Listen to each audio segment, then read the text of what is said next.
Hey guys, I am so excited for today's video because I'm going to be updating you on my Project 10 Pan Fall Edition. If you guys did not see my intro or my first update, I'll have my playlist linked in the cards. That way you can see my progress since the very beginning. I'm super excited because I've been able to hit my goal on a ton of products over this past month. I do still have quite a few things to work on, but I am a little nervous about a few of them, but overall I think I'm going to do pretty well with this project. So I have also filmed a chit chat get ready with me using a majority of these products. I'll have it linked in the cards as well in case you want to see me apply them and be able to hear more of my thoughts on each of the products as well. So I will start by sharing with you the items that I was able to hit my goal on over the past month. The first thing is the Becca First Light Priming Filter. I have been using this for just 1 month and I completely used it up. It looks like a decent sized tube, but it may have been only half full.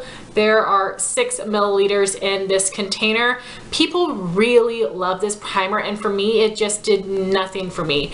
I guess it was hydrating, but it wasn't particularly glowy. I would definitely pick the Becca Backlight Priming Filter over this one because it does have a nice glow, but yet it dries down and it isn't too hydrating for my oily skin. So this didn't do anything for me. It's not bad. If I got another sample, I would use it up, but I'm not going to go out of my way to get another one of these. The next thing I finished was the CoverFx Perfect Setting Powder in the light shade. It started out in this itsy bitsy container. I put it in a slightly larger container to make it easier to use, and I use this every single day to set my under eyes.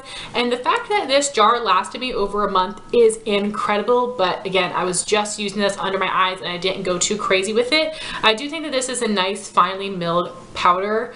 However, when I would apply this under my eyes with a damp sponge, which is what I always do with my loose powder under my eyes, I don't know if it's just the powder or if it's the powder with a damp sponge, but I did not love it. It looked smooth, but it felt incredibly tight under my eyes, and after maybe 2 hours or so, my oils come through a bit. It's better, but it just felt not even mattifying. It just felt really tight and not so good. So I definitely have other powders like the Dermablend Translucent Loose Setting Powder and the Laura Mercier Translucent Loose Setting Powder that I much prefer over this one. So this is not something that I will repurchase, but it was a great item to be able to throw into this project.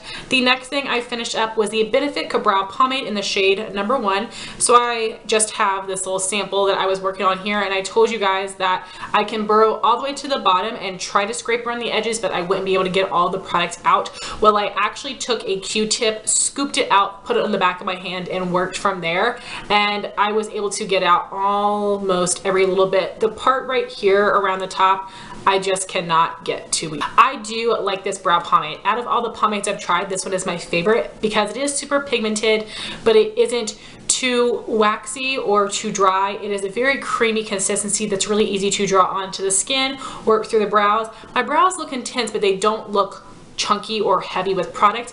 I also think that this is the lightest brow pomade that I've ever tried myself. Overall, I do prefer using a pencil powder method, but I do actually have a full size of this on backup that I got on super sale.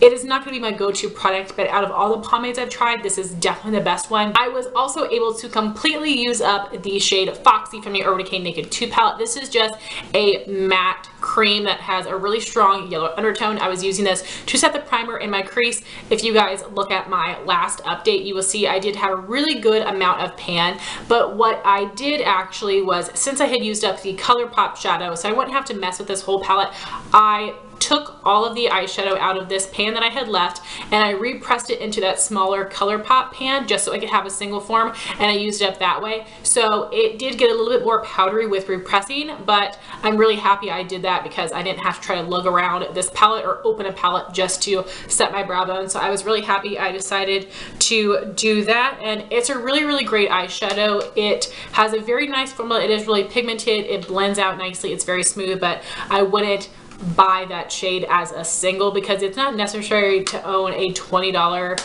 matte cream single shadow when you could own a $1 one from Wet n Wild. So happy to have another cream shadow used out of my collection, but let's not go crazy. This next item is super exciting. I was finally able to hit pan on my Makeup Geek shadow in Frappe. I knew that I was so close. I had such a good dip in the center, and when I hit pan, I really hit pan. So I'm super proud of this.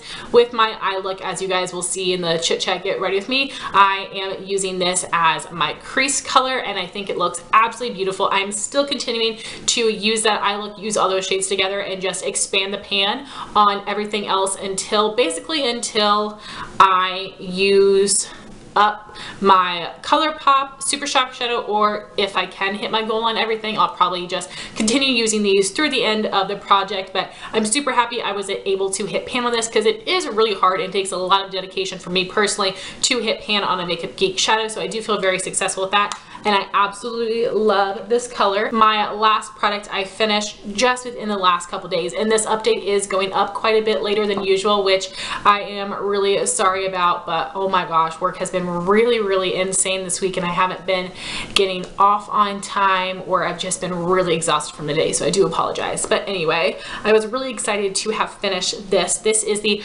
Tarteist lip liner in the shade Latergram. I have been using this as a lip liner, just lining my lips and filling in with both of the lipsticks in this project, and I just went to apply it and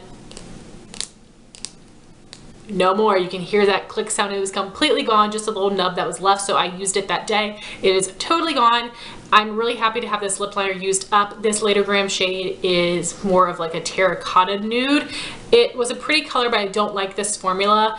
First off, you cannot twist it up and back down, and this is really dry. If you twist up too much and you're really applying it kind of hard, it will break off. It isn't a super creamy formula. You definitely cannot fill in your lips completely with this, so it's not something I would repurchase, and you guys know how much I love the ColourPop lip liner formula, but this was one of the very first items I had gotten in a Sephora play bag, so I'm really happy I was able to finish that as well. So I was able to hit my goal on 6 items this month, which I think is super exciting, and now I'm going to show you guys my progress on all the items I have left. So as soon as I finished up this Becca primer, I decided I would try to use up as much as I could of another deluxe primer, so I picked one of the older glowy primers in my collection, which is MAC Strobe Cream. So if you guys look at these containers, you might assume that you get a lot more in the Becca. No, both of these have 6 ml in them. I have already been using this for a couple weeks, maybe a week and a half at this point, because again, I am filming this update a little late, so I think it's actually pretty possible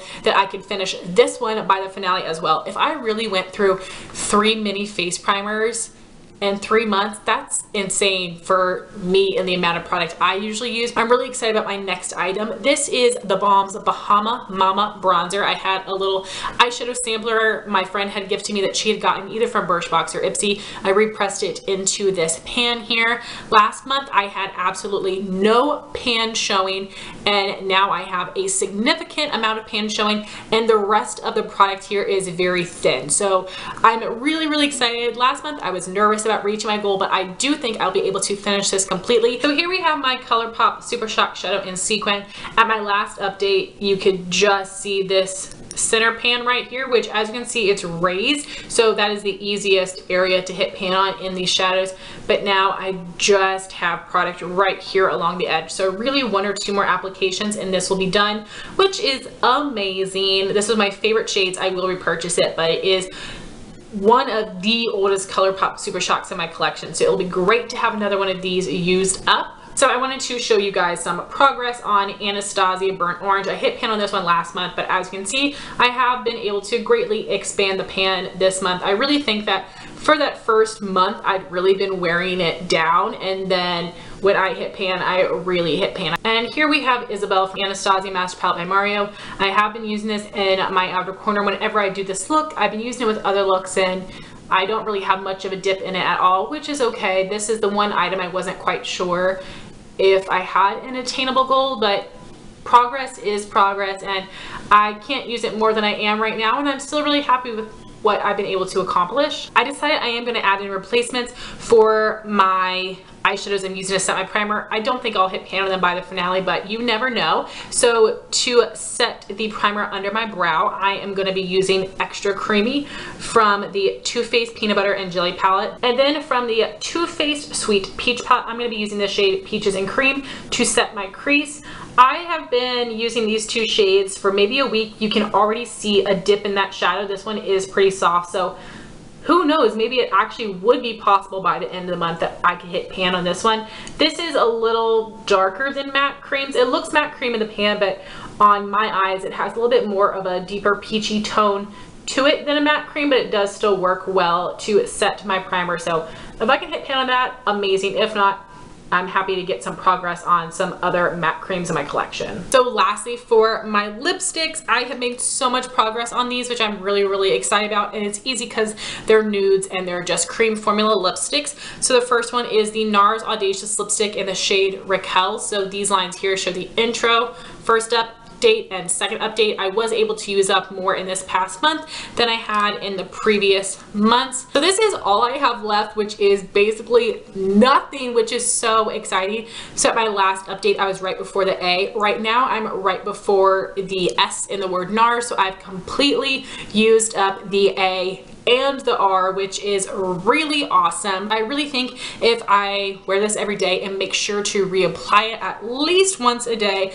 that I can use this up, which will be amazing because it is one of the older lip products in my collection and it was incredibly expensive. Then the other lipstick I have in this project is the Too Faced La Creme in Country Star. And to show you my progress lines for this one, I have my intro, first update, and second update. So again, I was able to use up more this month than I had in previous months, and that's just reminding myself to reapply it.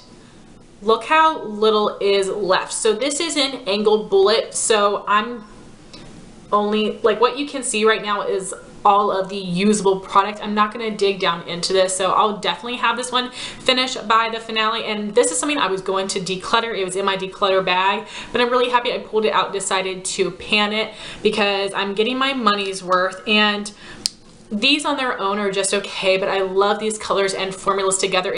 So guys, that was my second update for my Project 10 Pan Fall Edition. I'm really excited to show you guys my finale next month, and hopefully I will hit my goal on everything. Maybe not Anastasia, Isabel, but everything else I'll feel totally successful. And then in the beginning of December, I will start my winter project pan, which I'm super excited for. If you guys are doing any projects on your channel right now, I would love to know in the comments so I can check them out. Thank you guys so much for watching this video. Please like, comment, and subscribe, and I'll talk to you soon. Bye guys.